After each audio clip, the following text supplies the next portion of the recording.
Bismillahirrahmanirrahim. Hello everyone, how are you all? I hope all of you will be fine. I am your science teacher here with the summary of Science Zoom online lecture number 3 from the chapter number 1, Cells, Tissues and Organs. Our today's lecture is about the term tissue. What is a tissue? Tissue is a group of cells with similar structures working together to perform a shared function. It means tissue is made up of a group of similar cells. Similar cells means similar in size, shape and structure, and they all group together to perform one specific function. In today's topic, I am going to discuss 3 types of plant tissues and 3 types of animal tissue. Plant tissues are epidermal tissue, photosynthetic tissue, supporting tissue. Animal tissues are epithelial tissue, muscle tissue and the nerve tissue. Before starting the explanation of the first type of tissue, I just want to tell you that we are going to discuss each and every tissue under 3 headings: location, where these tissues are present, composition, from which type of cell they are made, and also the function. Now the first tissue is the epidermal tissue. Epi means outside and dermal means the skin. So these type of tissues are present on the upper surface of the different parts of the plant. For example, upper surface of the leaves, roots, flowers, fruits, etc. Since they form a covering, that is why they are in the form of sheets of flattened cells to give a smooth covering to the plant organs. Since they form a covering, so they are protective in nature. It means they protect the plant from damage. It also have a waxy cuticle. See this layer, upper layer of the epidermis. It is waxy and it prevents the plant from drying up. Now we'll discuss the photosynthetic tissue. The name shows that it has something to do with the process of photosynthesis. So obviously it is present in the leaves of the plant, specifically in the leaves, but it can be present in other parts of the plant like the green stem and the sepals of the flower. What is it made up of? It is made of palisade cells. Remember the palisade cells, which are the specialized cells which helps in the process of photosynthesis, and palisades have the characteristic that it has more number of chloroplasts in them.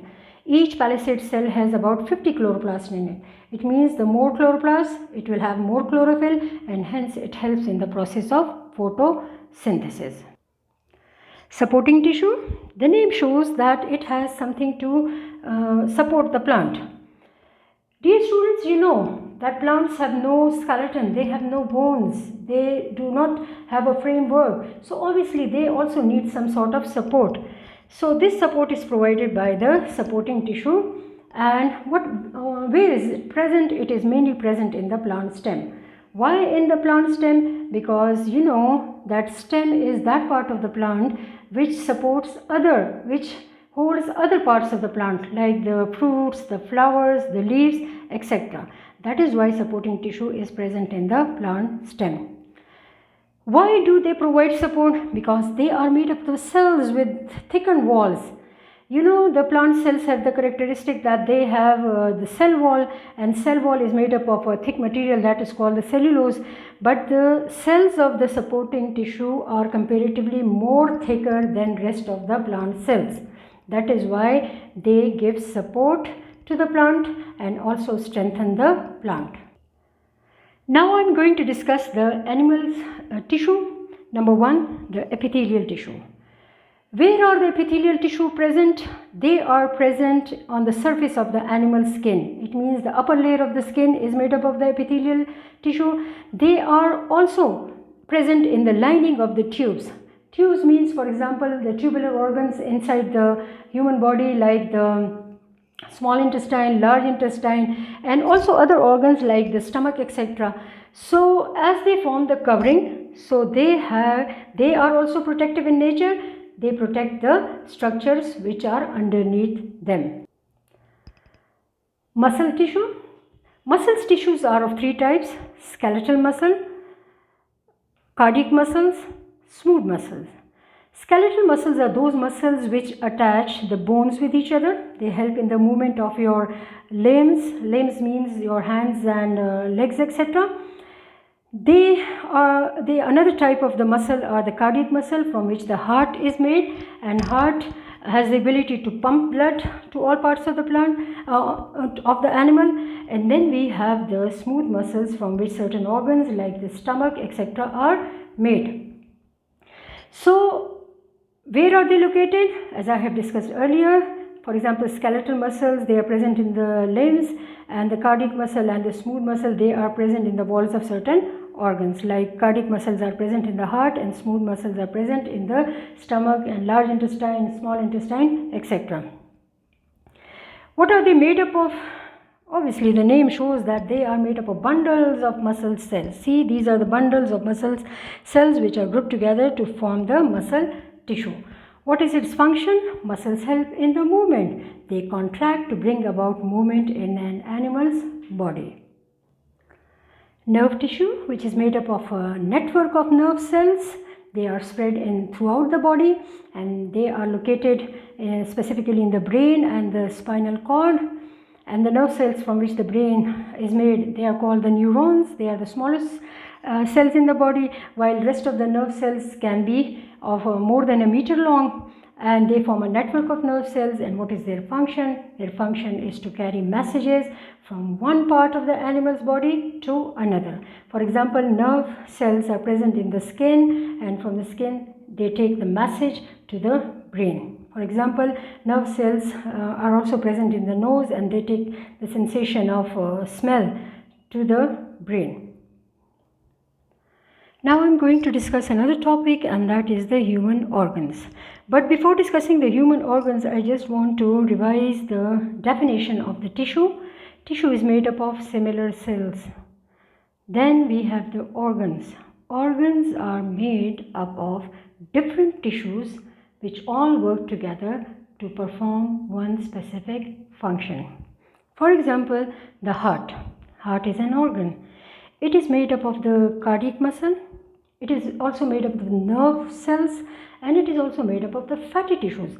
So all these tissues, like the cardiac tissue, the muscle tissue, the nerve tissue, the nervous tissue, all these are grouped together and they perform one specific function, and that is to transport blood to all parts of the body. Similarly, there are different other organs present in the body, like the brain, the lungs, the pancreas, the kidneys, the intestine, stomach, bladder. All these organs are made up of different tissues, but they have one specific function to perform. Now another topic, that is the human organ system. Dear students, different organs, they are grouped together. They work together to carry out a particular function. They make the human organ system. The organs are different, but they work together and they perform one function. For example, see the digestive system. If you remember, it is made up of different organs like the mouth, the esophagus, the small intestine, large intestine, liver, pancreas, gallbladder. All these organs are different, but they have the same function, and the function is to digest the food. So similarly, all the other types of human organ systems are different. They are made up of different functions, and each system have their own specific function to perform. The different organ systems found in your body are the skeletal system, digestive system, respiratory system, excretory system, muscular system, circulatory system, nervous system, the reproductive system, etc. I am going to discuss each and every system of your found in your human body, and it's all the organs which are involved in it, and also their functions. The nervous system. The nervous system is composed of the brain, spinal cord, and the nerves. Organs are different, brain, spinal cord, and nerves, but they have the same function, and that is to control all the functions of your body. The skeletal system or the skeleton system, it consists of the bones. Remember, number of bones inside your body, that are 206. All the bones are different, but they are grouped together to perform one function, and that is it gives the body its shape, it gives strength to our body, and there are certain bones which also protect the soft organs inside your body, like the brain, The brain is a very important organ found inside your body, and it is protected by the skull.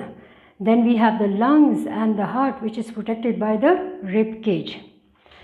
The muscular system consists of all the muscles present in your body. There are about 600 muscles present in your body, and it controls the movement of all parts of your body. Muscles are different, for example, cardiac muscles, smooth muscles, skeletal muscles, but they have the same function, and that is they brought about movement inside your body. The circulatory system, it is composed of the heart, blood vessels, and the blood. What are blood vessels? Arteries, veins, capillaries, etc. The blood in the circulatory system is pumped throughout the body by the heart, means heart is the pumping organ. It means the blood carries food to all parts of the body, and it also collects waste material for excretion. Digestive system, its function is to break down the food to so small particles that it can reach to each and every cell of your body. So this function is performed by the mouth, the esophagus, the liver, the stomach, the small intestine, large intestine, and the pancreas, etc. After the digestion of food, what happens that the food will provide us energy for living. Then we have the excretory system. It is responsible for removing waste products from our body. The main organ of excretion are kidneys. Kidneys remove urine from your body. Beside kidneys, there are other excretory organs present in your body. For example, the skin removes the sweat, and the lungs also remove the poisonous gas, that is the carbon dioxide, which is not needed by our body. Then we have the respiratory system. Respiratory system consists of the nose and the lungs, and it absorbs oxygen and gives out carbon dioxide from our body. Dear students, you must know that respiratory system is the system which provides energy to your body. How? The oxygen which we take in, it combines with the digested food and energy is released. Then finally we have the reproductive system. Reproductive system consists of organs which are different in the males and the females, and they enable us to reproduce the offsprings. This was all for today. I hope you have learnt a lot from this lecture. See you again in the next lecture. Until then, Allah Hafiz.